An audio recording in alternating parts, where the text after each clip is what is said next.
Hello guys welcome to my blog र आज चाहिँ म मेरो ब्लगको सुरुवात यसरी गर्दैछु। अहिले चाहिँ म सोरुममै छु र सटर चाहिँ आधी खुलेको छ, पुरै खुलेको छैन, अब खुल्छ। के अरे हाम्रो चाहिँ अहिले साइड लाइट बिग्रेको अवस्था गाडीको र बनाउँदै हुनुहुन्छ। एकजना हुनुहुन्छ, यहाँ अर्कोजना हुनुहुन्छ।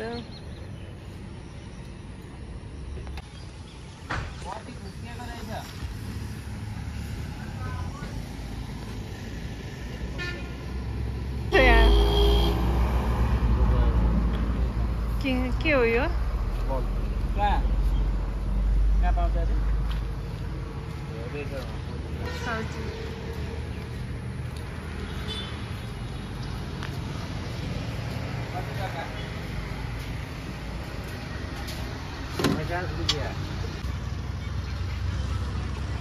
गाडीको पार्ट्सहरु केही चाहियो भने यहाँ सोफा सेन्टरको साइडमा, दमक सोफा सेन्टरको साइडमा आउनु होला।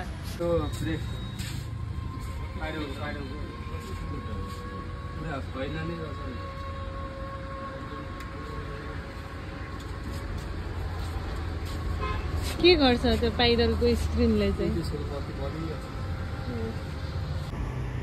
बल्ब हुँदो रहेछ यहाँ।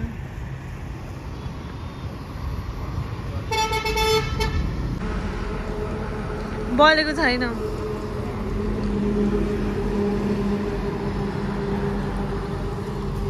बलेकै छैन।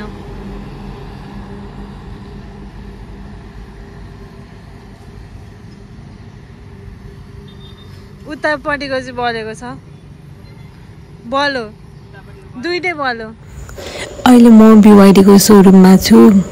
दमकदेखि बिर्तामठमा आएर अनि हामीले गाडी साडी देखायौँ अनि अलिकति फिटिङ गर्नुपर्ने रहेछ। दाइले यसरी फिटिङ गरिदिनु भयो अनि थोरै पेन्ट गर्नुपर्ने रहेछ।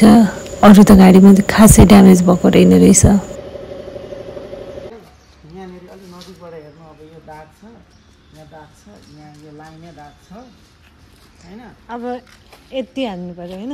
यति हाफ बम्फर भन्देऊ न, हाफ आधा बम्फर त हान्नै पर्छ।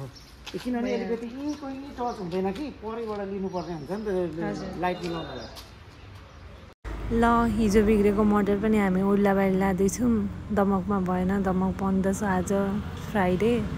अनि मामाहरूले हेरिदिँदै हुन्छ के कस्तो के गर्ने भनेर यो मोटरको बारेमा चाहिँ।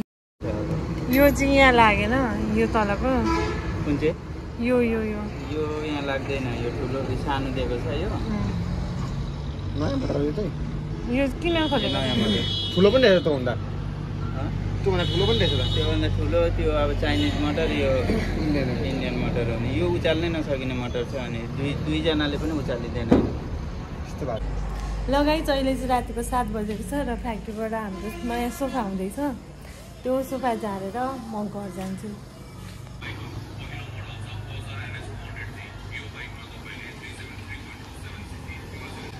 कुन बाइक किन्ने अरे?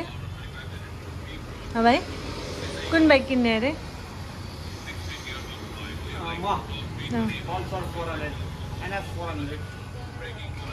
कोहीसँग सेकेन्ड ह्यान्ड बाइक छ भने सम्पर्क गर्नु होला। यो भाइ वाउ, यो सोफा चाहिँ मलाई एकदमै मन पर्यो। यस्तो खालको सोफा ल्याएको रहेछ। लाइट बाल्नु पर्यो।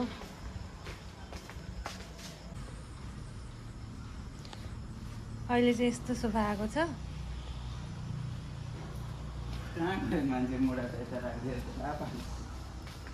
हल्का म यता जान्छु, 4वटा मुढा, उता दुईटा टेबलमाथि सिसा लाग्छ, कर्नरमा सिसा लाग्छ। यस्तो राम्रो सोफा आएको छ। ल भाइ टाटा।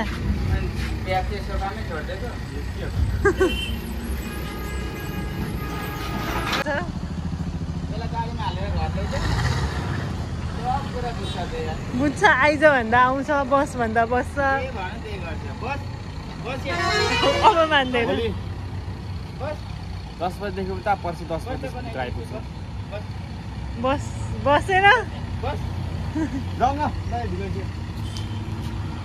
किन ल मजाको माइलालाई देखेर आयो है अब आयो तपाईँकै पछि आयो अब गएको ल बाई बाई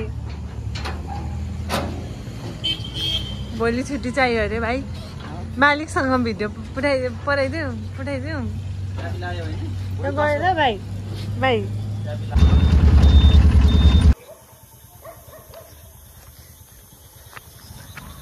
फाइनली म घर पुगिसकेँ उपिन्द्र मामाले यहाँसम्म छोडिदिनु भयो अब म घर जाँदैछु